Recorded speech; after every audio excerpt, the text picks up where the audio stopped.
자, 이어서 해봅시다.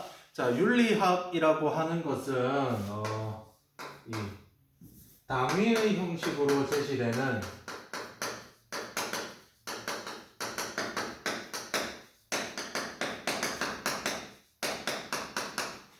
규범과 가치에 대하여 탐구하는 학문, 대한 윤리를 탐구하는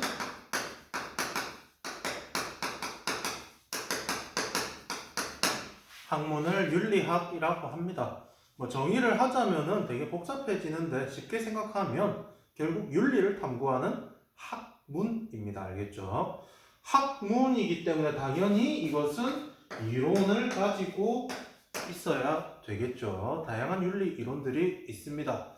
그러면서 동시에 윤리이기 때문에 당위, 마땅히 해야 되죠. 그래서 실천을 해야 한다는 특징을 지니는 것이 윤리학의 특징입니다. 이 윤리학에 있어서 가장 전통적인 관점을 뭐라고 하냐면 규범 윤리학이라고 합니다. 자, 규범에 대해서 탐구하는 윤리학입니다. 무엇이 좋은 삶이냐, 옳은 삶이냐,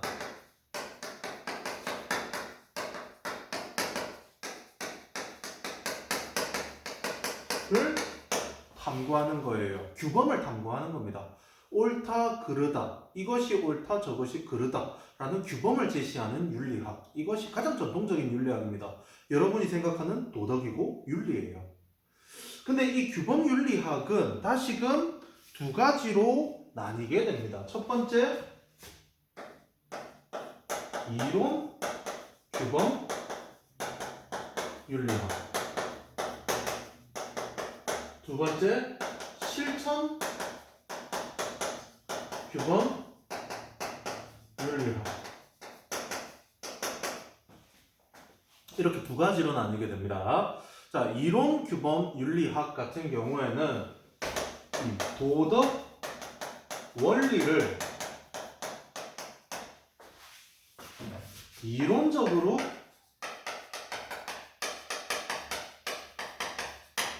정립하는 윤리학을 뜻합니다. 자, 예를 들자면은 거짓말은 옳지 않다 라는 규범이 있습니다. 이건 일반적인 규범이죠. 이것이 왜 옳냐 그르냐를 이론적으로 따지는 게 이론 규범 윤리학입니다. 자, 뭐 예를 들자면은 거짓말이라고 하는 것은 사회적으로 신뢰를 떨어뜨리겠죠. 현대 사회는 신용 사회인데 이 신용 사회에서 사람들이 전부 다 거짓말을 한다면 거래가 이루어질 수 있겠습니까? 없겠습니까? 이루어질 수가 없겠죠. 그렇기 때문에 이 사회적 신뢰가 떨어져서 사회적 유용성이 떨어진다라고 볼 수 있을 겁니다. 자, 공리주의라는 이론을 우리가 아마 한 다음 시간 정도에 배울 텐데, 이 공리주의의 관점은 최대 다수의 최대 행복을 가져오는 것이 도덕적인 올바름입니다. 그런데 거짓말을 하면 할수록 사회적 유용성이 떨어지기 때문에 거짓말은 옳지 않다라고 이론적으로 정당화시킬 수 있죠. 이것을 이론규범 윤리학이라고 합니다. 이 이론규범 윤리학의 내용을 우리가 교과서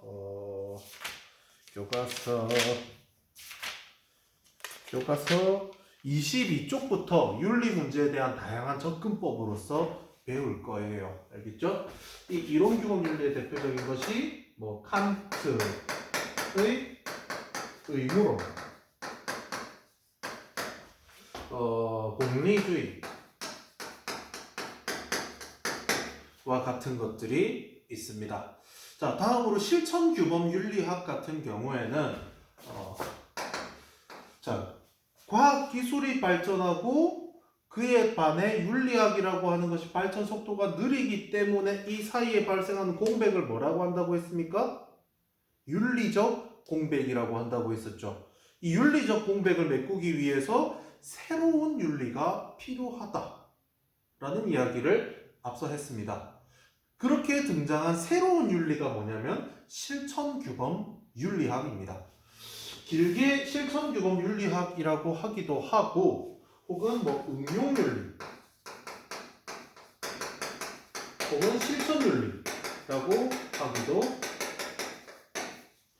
합니다. 자, 이 실천규범 윤리학은 구체적인 윤리 문제 해결을 위해 도덕 원리를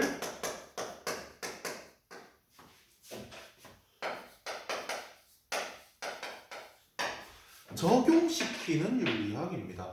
도덕 원리를 적용시키는 거예요.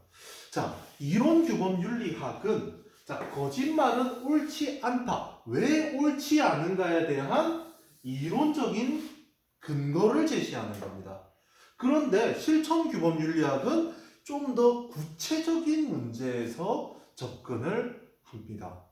자, 예를 들자면은 의사 A가 있습니다. 이 의사 A가 환자를 치료하는데 이 환자가 말기 질환을 가지고 있어서 시한부 판정을 받게 됩니다. 앞으로 반년 정도 살 수 있어요. 그런데 이 사람은 스트레스에 되게 취약한 질병이기 때문에 스트레스를 받게 되면 한 달밖에 못 살 수도 있습니다. 그런데 이 사람의 심리 상태를 봤을 때 자기가 지금 죽는다는 사실, 반년 뒤에 죽는다는 사실을 알게 되었을 때 극심한 스트레스를 받을 것 같고 그로 인해서 오히려 수명이 단축될 것 같습니다. 그래서 이 상황에서 의사는 이 환자에게 당신은 반년 뒤에 죽는다고 참말을 이야기해야 될까요? 아니면 괜찮다라고 거짓말을 이야기해야 될까요? 를 고민하는 게 실천규범 윤리학이에요. 또 다른 예시를 들어보자면은 이론규범 윤리학은 사람을 죽이는 것이 옳지 않다. 왜 옳지 않은가를 이론적으로 찾고 실천규범 윤리학은 낙태를 허용할 수 있느냐, 안락사를 허용할 수 있느냐라는 보다 구체적인 문제에 대하여 윤리 문제를 적용시키는 것이 실천규범 윤리학입니다. 자, 우리가 배우는 생활과 윤리라는 과목은 주로 이 실천규범 윤리학에 대한 과목이에요. 그런데 여기 보면 알다시피 도덕 원리를 적용해야 됩니다. 그러려면 선결 문제가 있죠. 도덕 원리를 알아야 됩니다. 도덕 이론을. 그래서 도덕 이론을 1단원에서 대단히 많이 배울 거예요. 알았죠? 자, 그리고 이 실천규범 윤리학이 가지는 독특한 성질이 하나가 있는데 학제적 성격을 지닌다는 거예요.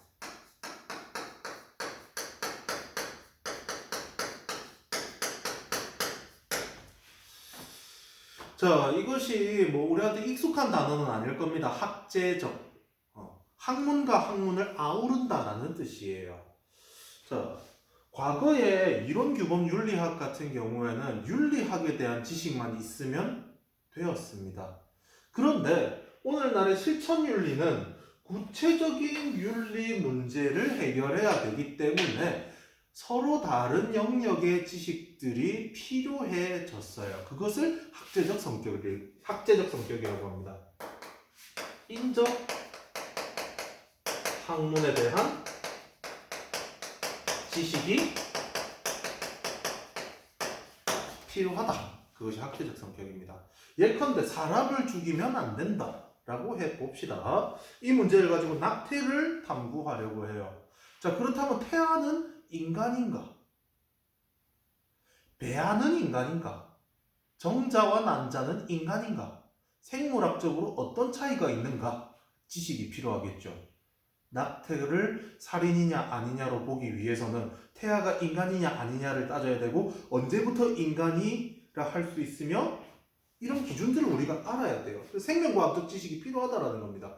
그래서 실천규범윤리학은 학제적 성격을 지닌다. 알겠죠? 자, 이 실천규범윤리학에는 대단히 또 많은 것들이 있는데 어떤 것이든지 거의 뭐 윤리라는 관점을 붙이면은 실천규범윤리학이 됩니다. 예를 들자면은 환경 문제에 대해서 도덕적으로 따져보자. 환경윤리. 내가 직업생활을 함에 있어서 무엇이 올바른 자세인지 탐구해보자. 직업윤리. 자, 우리가 정보를 사용하는 데 있어서 어떻게 하는 것이 올바른가? 정보윤리. 자, 우리가 로봇, AI를 개발하는 데 있어서 어떻게 하는 게 올바른가? 로봇윤리.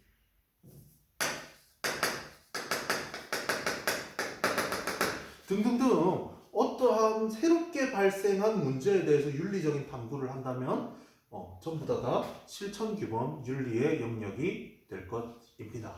알았죠? 자, 두 번째로 어떤 관점이 있냐면 좀 어려울 수 있는데 메타 윤리학이라는 게 있어요. 자, 이 메타 윤리학. 자, 메타라는 말부터 우리가 좀 알아봐야 됩니다. 미터의 경상도식 방언이 아닙니다. 메타. 메타라고 하는 것은 이 한자로 치면은 무엇 이상, 뭐뭐보다 위에 라는 뜻을 가지고 있습니다. 대표적으로 우리가 피직스라는 게 있죠. 피직스, 물리학이죠. 근데 여기에 메타를 붙이게 되면 메타피직스가 됩니다. 이 메타피직스는 우리말로 번역하면 형이상학이라는 뜻이에요. 국어 비문학을 보다 보면은 한 번씩 이런 말이 나올 때가 있을 텐데 형체를 초월해 있는 것에 대해서 탐구하는 학문이 형이상학입니다. 알겠죠? 자, 다시 돌아와서 그럼 메타윤리학이라고 하는 것은 이 윤리학을 초월해 있는 것, 윤리학을 좀 더 위에서 내려다보는 것 정도로 보면 될 것 같아요. 마땅하게 우리말로 번역하기가 되게 어려워서 메타윤리학이라는 말로 통용되고 있습니다. 자, 이 메타윤리학은 왜 등장하게 되느냐? 등장 배경부터 알아야 되는데 윤리학이라고 하는 것이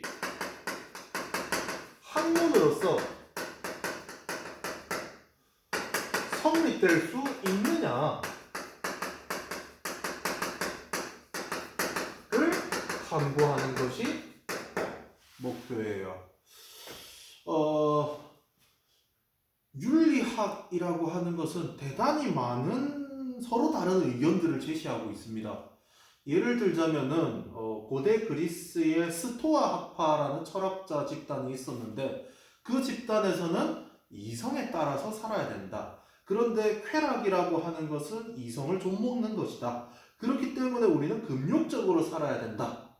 라고 이야기를 한 사람들이 있습니다. 반면에 어떤 사람들은 인간에게 있어서 가장 중요한 것은 쾌락이다. 인간이 어떤 행동을 함에 있어서 가장 강력한 동기가 되는 것은 쾌락이다. 그렇기 때문에 쾌락을 증진하는 것이 선이다. 라고 하는 사람들이 있어요. 그런데 이 두 개 다 윤리학이에요. 학문적으로 일관성이 있습니까? 흡사 이게 뭐냐면은 A라는 사람은 1 더하기 1은 2라고 하고 3이라고 하고 B라는 사람은 1 더하기 1은 4라고 하고 있어요. 이걸 학문이라고 할 수 있을까요? 고민이 되기 시작합니다. 자, 이 고민을 왜 하게 됐냐면은 우리가 이 윤리학, 윤리, 도덕이라는 이름 하에 인류 역사가 시작된 이후로 무엇이 옳은가를 끊임없이 탐구해 왔습니다. 탐구를 해 왔고 인간이라면은 본디 도덕적으로 살아갈 수 있는 존재다 라는 뿌리 깊은 신뢰를 가지고 있었어요. 그런데 1900년대에 들어오게 되면서 전 세계적으로 극단적인 문제가 터지게 됐습니다. 그 극단적인 상황이 뭐냐면은 전쟁이에요. 특히나 세계대전이라고 불리는 전쟁. 과거의 전쟁은 한 국가와 국가 혹은 한 부족과 한 부족 간에 발생해서 지역적인 성격을 지녔다면 1900년대에 발생했던 세계대전이라고 일컫는 것은 지구 전체가 거의 전쟁터였습니다. 그 전쟁터 속에서 인간의 도덕성은 굉장히 큰 시험을 받았습니다. 시험을 쳤고 거의 낙제에 가까운 성적을 받았죠. 지금 우리가 되게 평화로운 시기라고 할 수는 있습니다. 코로나 때문에 조금 위험하긴 한데 당장 우리가 내일 아침에 죽을까 걱정하는 총 맞아 죽지 않을까 혹은 북한에서 쳐들어와서 죽지 않을까 일본에서 외구가 와서 죽지 않을까 이런 고민은 안 하고 살아가고 있잖아요. 나름 평화로운 시기를 살아가고 있습니다. 근데 이 시기를 살아가면서 일제강점기 때 일본의 만행을 보면은 치가 떨리죠. 굉장히 화가 납니다. 어떻게 인간이 인간에게 이렇게 잔혹할 수 있는가? 마루타 실험의 내용을 살펴보면은 참 깝깝하죠. 근데 그것이 비단 일본만의 만행은 아니었습니다. 유럽 사회에서도 마찬가지로 그런 일이 일어났었고 또 세계대전이 끝나고 난 뒤에 이데올로기라고 하는 이념의 대립으로 인하여 자본주의와 사회주의의 대립이 발생했고 또 수없이 많은 민간인 학살들이 발생했습니다. 그러한 극단적인 인간의 도덕성의 결점이 발생하자 과연 우리가 지금까지 탐구해왔던 이 규범윤리학이라고 하는 것이 정말로 타당한 학문으로서의 가치를 지니냐 우리가 그것을 한번 따져보자 라고 하는 것이 메타윤리학의 등장 배경이에요. 자, 그래서 이 메타윤리학은 어떤 작업을 먼저 하냐면 윤리학이 옳음을 탐구하고 좋음을 탐구한다라고 하는데 옳다라는 것의 의미가 무엇이냐, 그르다는 것의 의미가 무엇이냐, 좋다라는 것의 의미가 무엇이냐, 이 사상가들이 윤리학에서 사용하는 단어 하나하나의 의미부터 명료화하게 하고자 합니다. 그래서 이 메타윤리학의 탐구 과제가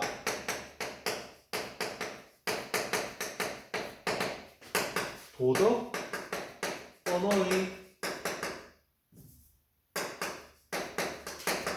의미를 분석합니다. 좋다라는 것의 의미. 자, 좋은 것과 옳은 것은 같은 의미인가? 같을까요, 다를까요? 같지 않죠. 굿과 라이트의 의미에는 상당히 차이가 있습니다. 나는 네가 좋다. 나는 너의 행동이 옳다. 다르죠. 그런데 이것을 혼용하게 되면은 어떤 문제가 생기느냐? 우리가 자주 사용하는 표현 중에서 잘못된 것 중에 하나가 몸매가 착하다. 얼굴이 착하다. 잘못된 표현이죠.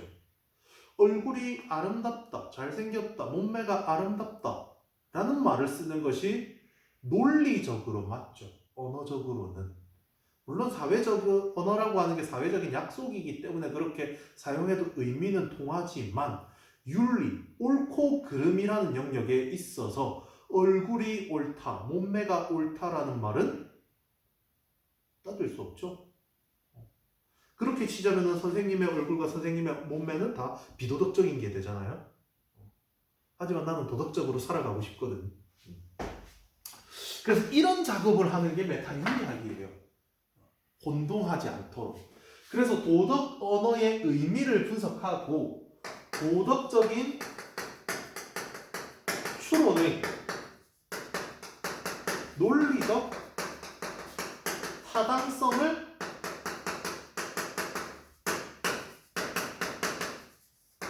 검토하는 것, 검증하는 것, 분석하는 것을 메타윤리학이라고 합니다. 우리가 어떤 주장을 할 때 그 주장이 논리적인가를 따져봐야 돼요. 예컨대 대표적인 논리학 방법 중에 하나가 3단 논법이라는 거 들어본 적 있는지 모르겠습니다. 자, 좁으니까 여기를 좀 지울게요.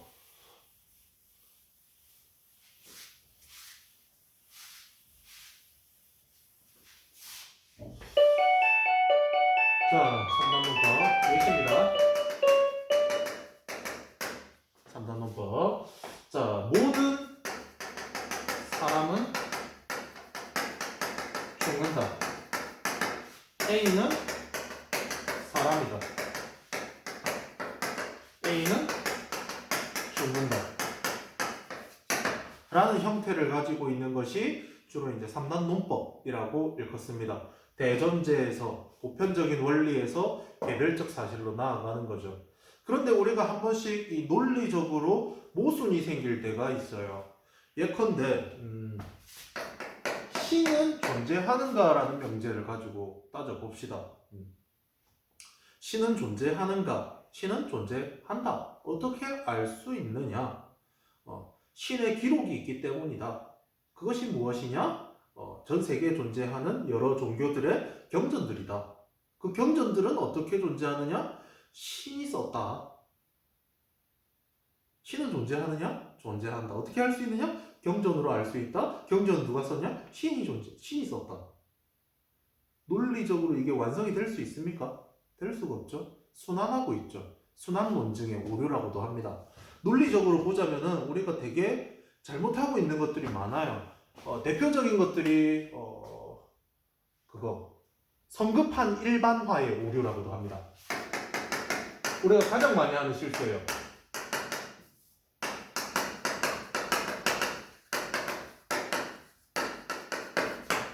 요걸로 인해서 우리가 지금 되게 많은 혐오라는 문제가 생기는데 여러분 아마 범죄도시라는 영화를 봤을 것 같아요. 거기 영화를 보면은 이제 조선족이 등장해서 이제 범죄를 하고 이제 그런 장면들이 되게 극단적으로 많이 묘사가 되어 있습니다. 근데 그 영화를 보고 나면은 대다수 선량하게 살고 있는 조선족도 있지만 조선족은 범죄 집단이다라고 생각하게 되는 성급한 일반화의 오류를 하게 되는 거죠. 대표적으로 우리는 또 일본 혹은 중국에 대해서도 성급한 일반화의 오류를 하고 있습니다. 뭐 중국인이라고 하면은 뭐 일반적으로 가지는 편견 중에 한 개가 시끄럽다, 잘 안 씻는다, 뭐 이런 이야기를 하는데 잘 씻는 중국인도 있을 것이고 조용하고 과묵한 중국인도 있을 거예요. 그런데 중국인이라면 이렇다라고 편견을 가지죠. 또 우리나라에서 가질 수 있는 편견, 한국인은 매운 것을 잘 먹는다. 우리나라에도 매운 걸 못 먹는 사람이 있잖아요. 이런 논리적인 오류가 우리가 생각보다 살아가면서 많이 범해요. 그래서 그 이론이 타당하기 위해서는 논리적인 결함이 없어야 됩니다. 그래서 그 논리적인 타당성을 검토하는 것, 분석하는 것이 메타윤리학의 과제예요. 자, 근데 이 메타윤리학이라고 하는 것이 긍정적으로 작용할 때는 이론 규범 윤리학과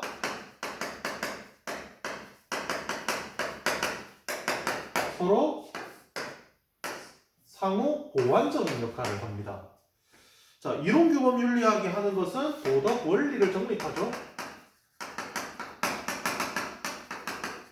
자, 그럼 메타 윤리학은 뭘 하느냐? 이 도덕 원리를 분석합니다. 분석하면 결과가 나오겠죠. 이것이 옳다, 그르다. 이 언어가 잘못됐다, 제대로 됐다. 결과가 나오겠죠. 그 결과를 이론 규범 윤리학은 다시금 활용하여 도덕 원리를 발전시킵니다. 이렇게 윤리학이 계속해서 발전되어 갔습니다. 그래서 현대 철학 중에서 중요한 부분을 차지하는 것이 언어 철학이에요. 분석 철학. 이런 것들이 20세기 이후에 되게 중요한 역할을 차지합니다. 자, 다시 돌아와서 이 메타 윤리학의 등장 배경이 윤리학의 학문적 성립 가능성을 탐구한다라고 했습니다. 윤리학이라고 하는 것이 학문적으로 성립될 수 있다면 이렇게 서로 보완적인 관계를 구성해서 서로 발전을 시켜 나가면 되는데 윤리학이 학문적으로 성립될 수 없다라는 극단적인 관점이 있어요.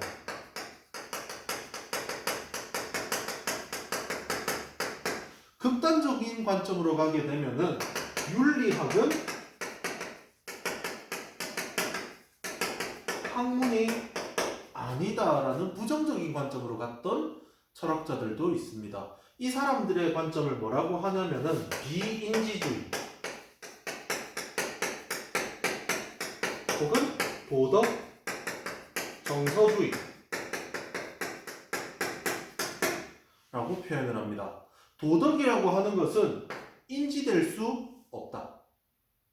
좋은 걸 좋다고 하고 나쁜 걸 나쁘다고 하고 시대와 상황에 따라서 규범이 달라지는데 그것을 보편적인 학문이라고 할 수 없다라는 관점도 등장해요. 반면에 도덕이라고 하는 것은 좋은 것을 좋다고 하고 나쁜 것을 나쁘다라고 하는 감정 표현에 불과하다라는 도덕 정서주의도 나옵니다. 이건 상당히 극단적인 관점이에요. 근데 인간은 결국 도덕을 부정할 수가 없어요. 왜냐? 사회를 유지해야 되고 내가 평화롭게 살기 위해서는 도덕이라는 규범이 필요하거든요. 그래서 도덕 규범을 인정하면서 서로 간의 발전을 추구하는 것이 대다수 학자들의 관점이고 극단적인 관점은 요거다. 알았죠? 자, 마지막으로 가봅시다. 세 번째. 기술 윤리학이라는 게 있어요. 자, 여기서 이야기하는 기술은 테크닉, 스킬의 기술이 아닙니다. 여기서 기술은 왜 하필 이렇게 번역을 붙였는지 모르겠지만 describe예요. descriptive. 묘사하다, 기록하다 라는 뜻을 가지고 있습니다. 그래서 이 기술은 기록서술이에요. 기록하고 서술한다는 겁니다. 무엇을 기록하고 서술하느냐? 도덕적 관습을 가치 판단 없이 객관적으로 기록, 서술하는 윤리학을 기술윤리학이라고 합니다. 자, 예를 들자면은 한국이라는 나라의 장례 문화에 대해서 살펴봅시다. 자, 특히나 뭐 한국이라는 국가에서는 사람이 죽었다 주로 최근에는 3일장을 하죠. 3일 동안 장례를 지낸다. 그러면은 3일 동안 이 죽은 사람을 기리기 위해서 많은 사람들이 조문을 온다. 조문을 와서 죽은 사람에게 절이라는 독특한 행동을 한다. 그런데 이 절이라는 윤리적 관습을 보면은 신기하다.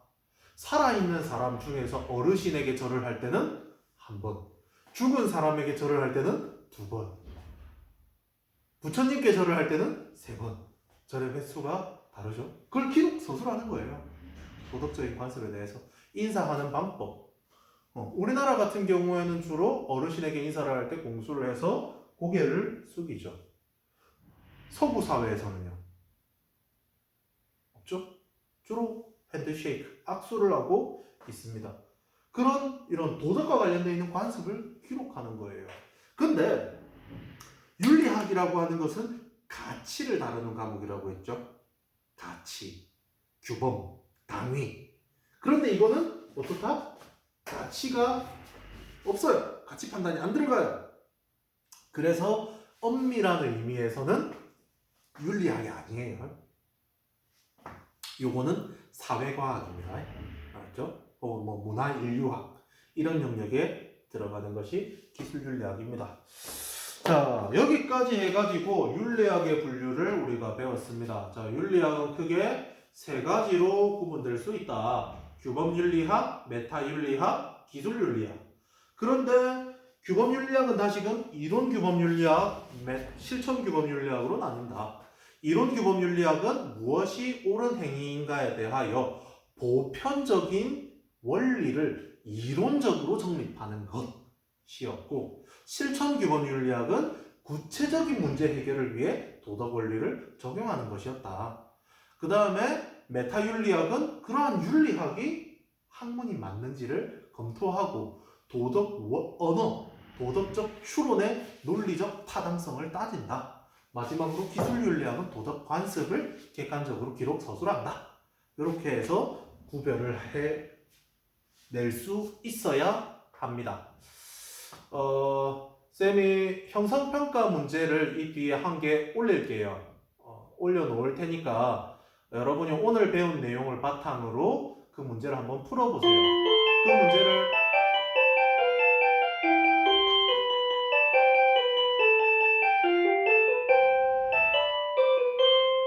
정교운종 소리죠. 자, 그 문제를 올려놓은 문제를 잘 풀 수 있다면 여러분은 학습을 잘 한 것이고, 혹시나 이해가 잘 되지 않는다면 다시 한번 이해가 잘 되지 않는 부분을 돌려서 보든지 아니면은 커뮤니티에 있는 질문방을 활용해서 질문을 올려주면 선생님이 성심성의껏 답변을 하겠습니다. 오늘 수업은 여기까지입니다. 수고했습니다.